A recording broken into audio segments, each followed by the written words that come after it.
Olá, amigos, paz e bem, que Deus te abençoe imensamente. Este tempo comum que se abre para nós, sétima semana.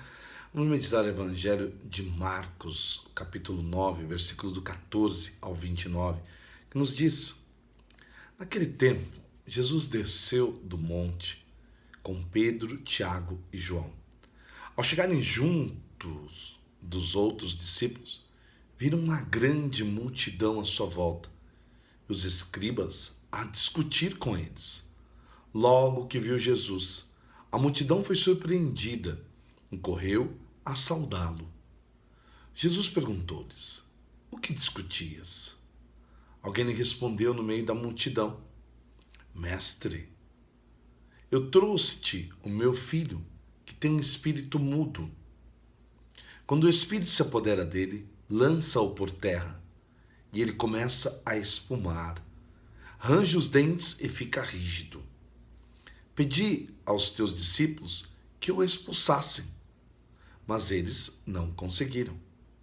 Tomando a palavra, Jesus lhes disse: Ó geração incrédula, até quando estareis convosco? Até quando terei de vos suportar? Trazei-me aqui. Levaram-no para junto dele.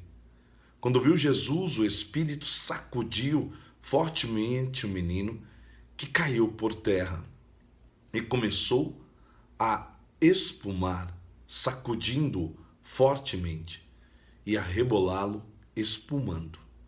Jesus perguntou ao pai: Há quanto tempo lhe sucede isto? O homem respondeu-lhe: Desde pequeno. E muitas vezes o tem lançado ao fogo e à água para matar. Mas se podes fazer alguma coisa, tem compaixão de nós. Socorre-nos, disse Jesus. Se posso. Tudo é possível a quem acredita. Logo o pai do menino exclamou: Eu creio, mas ajuda a minha pouca fé. Ao ver que a multidão corria para junto dele, Jesus falou severamente ao espírito imundo: Espírito mudo e surdo, eu te ordeno, sai deste menino e nunca mais entres nele. O espírito, soltando um grito, agitou-o violentamente e saiu. O menino ficou como morto, de modo que muitas pessoas afirmavam que tinha morrido. Mas Jesus tomou-o pela mão e levantou-o, e ele pôs-se de pé. Quando Jesus entrou em casa, os discípulos perguntaram-lhe em particular: Por que não pudemos expulsá-lo? Jesus respondeu-lhe: Este gênero de espíritos não se pode sair a não ser pela oração. Palavra da salvação. Glória a vós, Senhor. Primeiramente, os discípulos que se encontram com Jesus junto à multidão. Uma multidão sedenta e necessitada. Uma multidão que procura, que busca, que clama incansavelmente. Primeiro. Depois, essa história de um espírito impuro.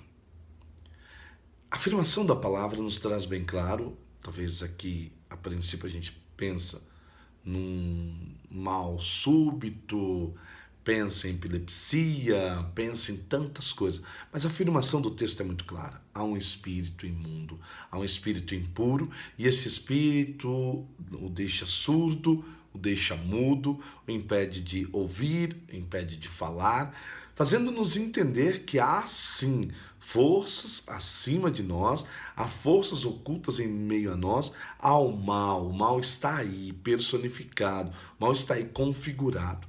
Não adianta dizer que não tem, que isso é frescura, que isso é aquilo, porque existe, o próprio Jesus expulsou. Se não seria frescura de Jesus tudo que ele fez. Agora, qual é a força que eu dou ao mal? Né?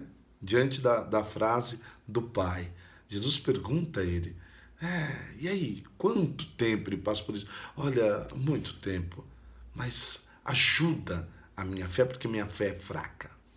Então, diante da fraqueza de fé, constatação, diante da fraqueza de fé, o inimigo se apodera, diante da fraqueza de fé, espíritos maus se apoderam, diante da fraqueza de fé, uma força maior do que nós ela nos domina, nos lança ao chão, nos reboa, faz o que quer. Mas agora, quando a minha fé ela é tamanha, Deus age onde parece impossível.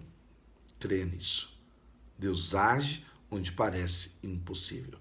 E em nome de Jesus eu quero determinar hoje sobre o impossível da tua vida para que Deus possa extirpar todo o mal pela autoridade do teu santo nome.